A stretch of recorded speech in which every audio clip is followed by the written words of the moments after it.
Referensi Al-Kutub As-Sofro Al-Mu'tabarah Indan, yaitu kitab-kitab kuning di lingkungan madhab 4 yang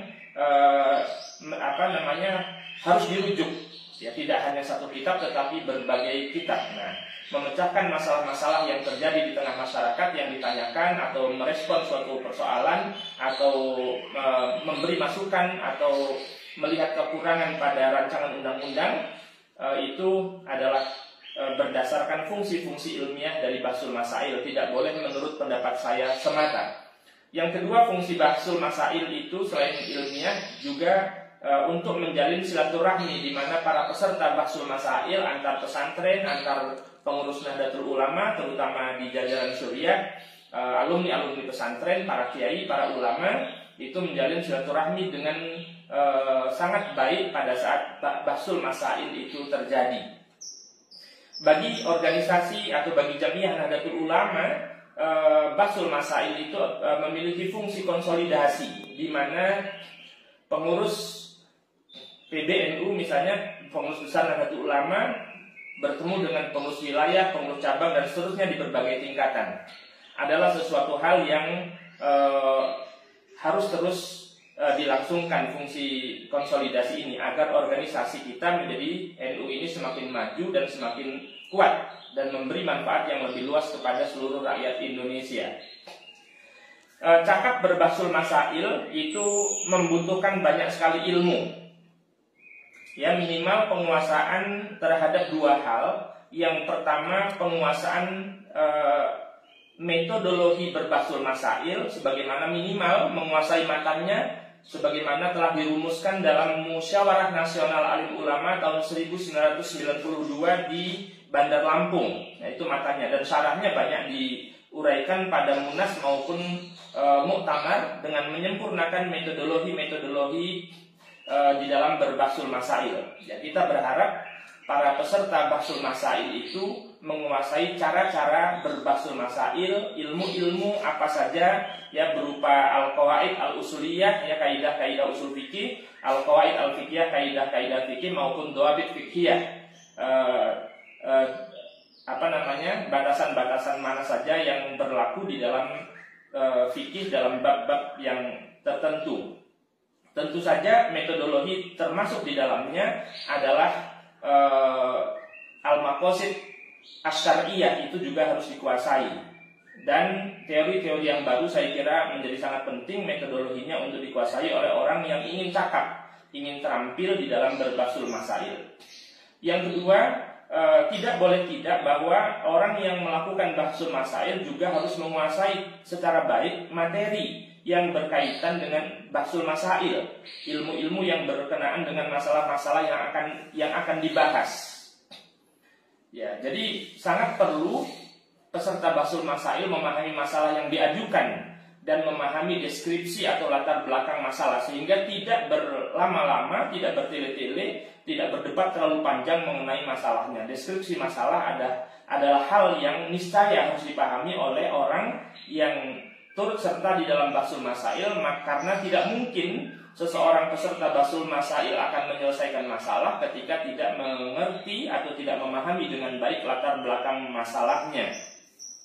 Di dalam kitab-kitab lama juga diuraikan al-faqih at-tabib la yakunu dawa'uhu nafi'an.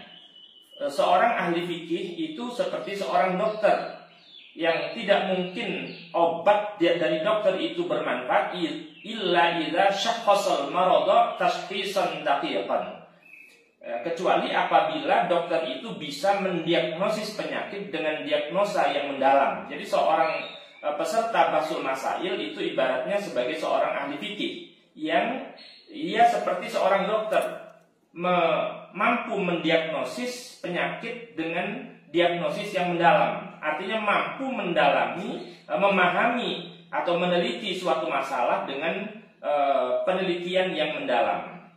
Wastahdama kullal wasail li tahdidi naw'il marad, ya. Dan seorang dokter itu harus menggunakan berbagai atau setiap sarana untuk menentukan jenis penyakitnya dan posisi penyakitnya di dalam tubuh. Maka demikian pula seorang peserta bahsul masail atau ya, orang yang terlibat dalam aktivitas bahsul masail wajib baginya sebelum memutuskan suatu hukum untuk memahami objek kajian yang terjadi yang ditanyakan fahman daqiqan dengan pemahaman yang mendalam, dengan pemahaman yang rinci, yumkinu ma'ahu isdarul hukmi syar'i bi thiqatin kamilatin. Sehingga dengan pemahaman yang sangat mendalam terhadap suatu masalah, ia mampu mengeluarkan suatu hukum dengan rasa percaya yang sempurna. Mengapa demikian?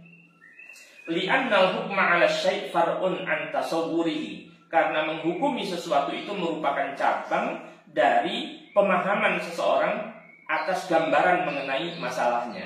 Maka tidak boleh seorang peserta bahsul masail fala yajuzu tasarruf fi isdari hukmi syar'i 'ala al-qadiyyatil ma'rudah qabla isti'abi mawdu'iha wa ihtimali suratiha fi dhihni. Maka tidak boleh bagi seorang peserta bahsul masail untuk terburu-buru mengeluarkan hukum atas masalah yang dibahas sebelum dia memahami dengan sangat baik dan sempurna pemahamannya terhadap masalah-masalah yang diajukan, latar belakang masalahnya di dalam pikirannya. Walitahqiqi dzalika la budda minal qiyam bil umuri taliyah.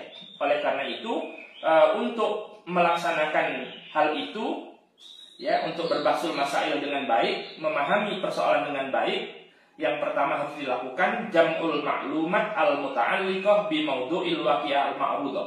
Mengumpulkan pengetahuan-pengetahuan yang memiliki memiliki kaitan erat dengan objek yang sedang akan dikaji. Sehingga seorang peserta bahsul masail bisa mengetahui hakikatnya, ya, mengetahui tumbuhnya, pertumbuhannya, macam-macam perkaranya, lingkungan yang melingkupinya, sebab-sebab persoalan itu terjadi dan sebagainya. Nah, yang demikian itu harus betul-betul disadari dan dikuasai oleh para peserta bahsul masail, ya, terutama tentu saja moderator harus menguasai dengan baik. Kemudian yang kedua, al-ittisal bi ahlil ikhtisas fi mawdu'il waqi'ah al-ma'rudah. Ya. Kemudian harus menjalin hubungan dengan para spesialis di bidangnya yang terkait dengan masalah-masalah yang sedang dibahas. Oleh karena itu para kiai, para alumni pesantren atau para santri yang terlibat di dalam bahsul masail tidak boleh menutup diri. Ya, harus mengakui bahwa dirinya di dalam ilmu agama sangat terbatas karena penguasaan terhadap ilmu agama tidak meniscayakan secara pasti penguasaan terhadap ilmu-ilmu yang lain.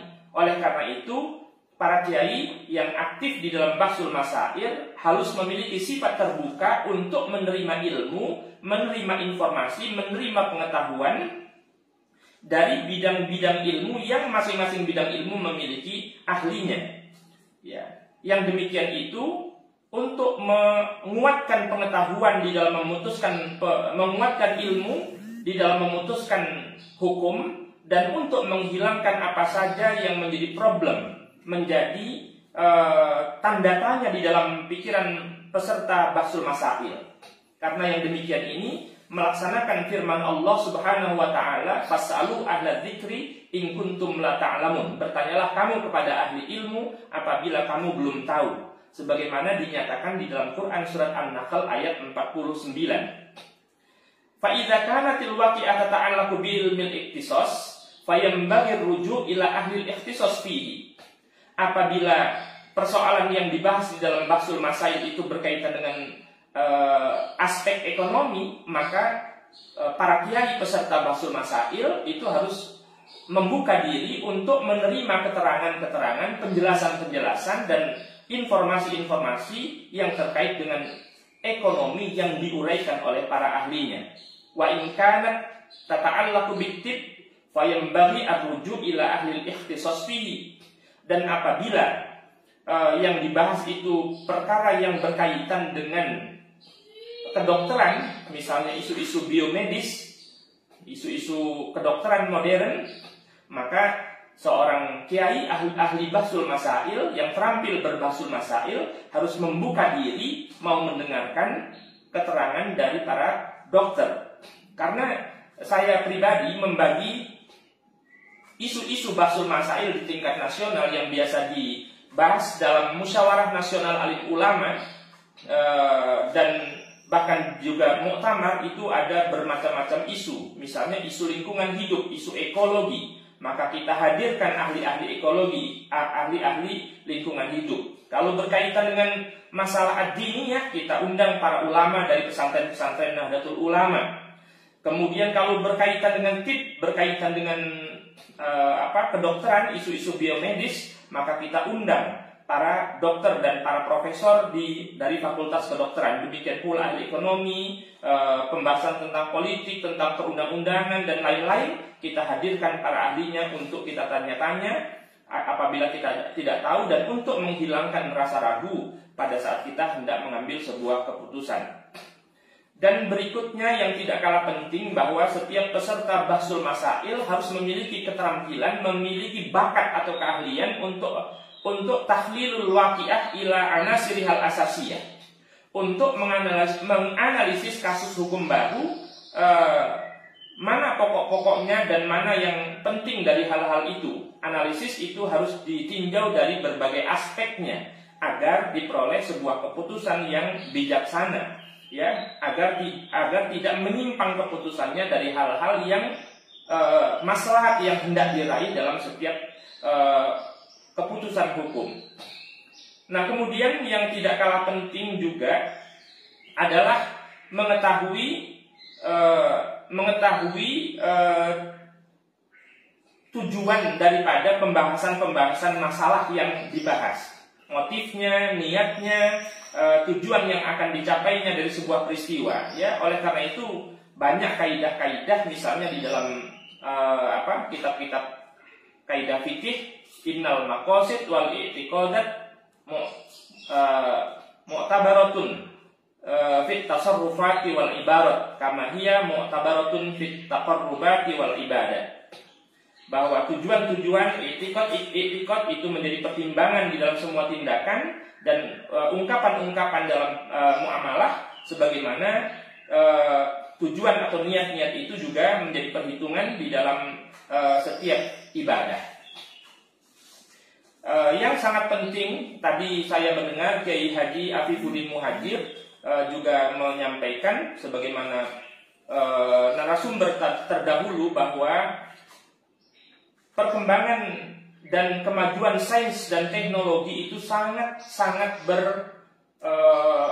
berpengaruh kepada bahsul masail. Ya, meskipun syariat itu tidak berubah, tetapi pendapat ahli fikih bisa saja berubah.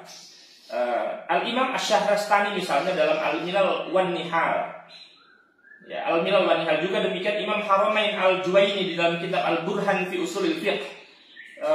Misalnya beliau menyatakan, Imam Syahrastani menyatakan, na'lamu qat'an wa yaqinan, kita mengetahui secara pasti dan secara meyakinkan, annal hawadisa wal waqa'i'a fil ibadati wat tasarrufat mimma la yaqbal hasra wal adda, bahwa peristiwa-peristiwa hukum baru, kasus-kasus hukum baru di dalam ibadah, wa tasarrufat, dan di dalam muamalah, tidak terhitung jumlahnya, sangat banyak.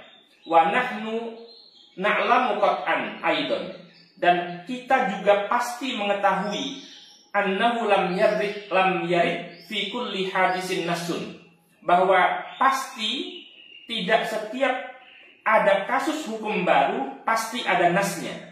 Walil tasawwaru dzalika aidan, yang demikian ini tidak bisa digambarkan. Tidak setiap kasus hukum baru mesti ada teks Al-Qur'annya, mesti ada nas yang mengaturnya secara langsung.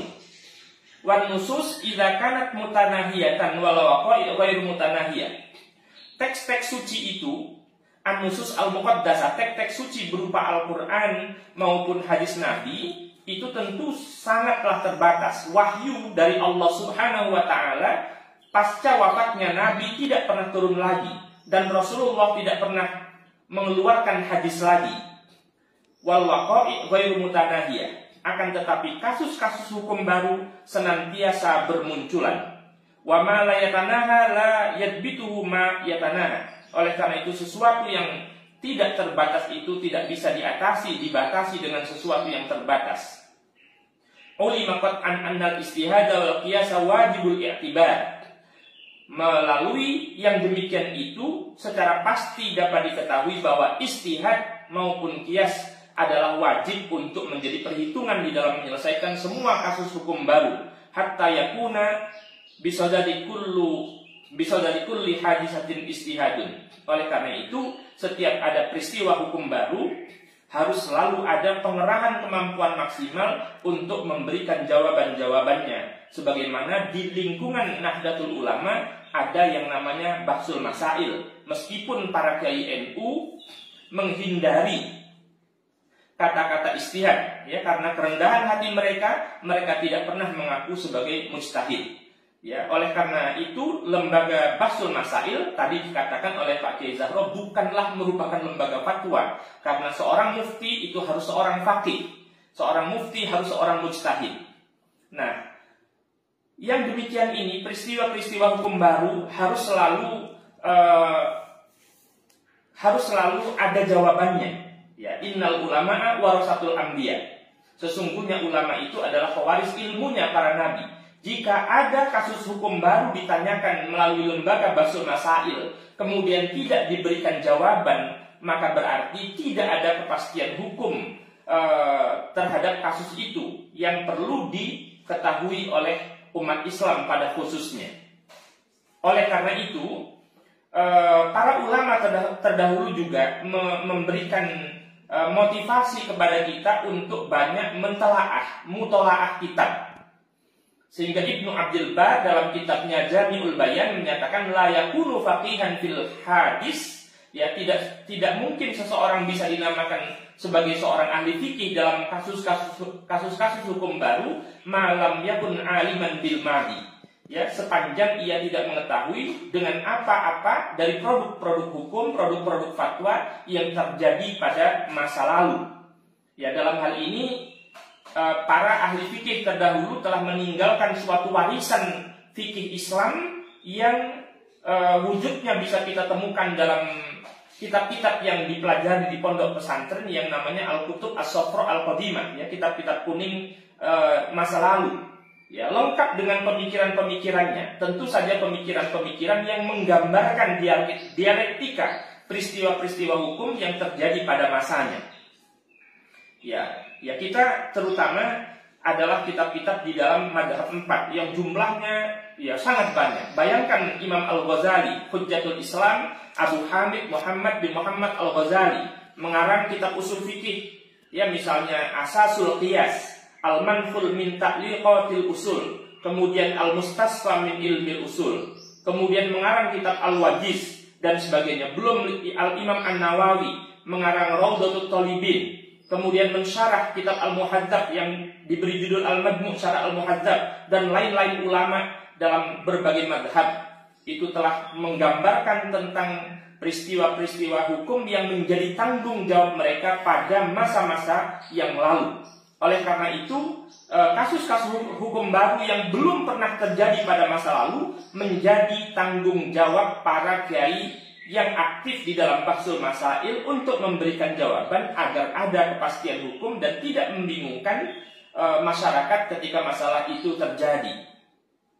Bagaimana caranya kita mengambil manfaat dari kitab-kitab turos, ya, kitab-kitab fikih masa lalu? Ya, misalnya kita harus mempelajari metodologi fatwa mereka agar kita mengenali kaidah-kaidah, mengenali duabit, mengenali asas, ya, prinsip-prinsip yang dipakai oleh para mufti untuk menetapkan hukum dalam fatwa-fatwa mereka di dalam berbagai masa.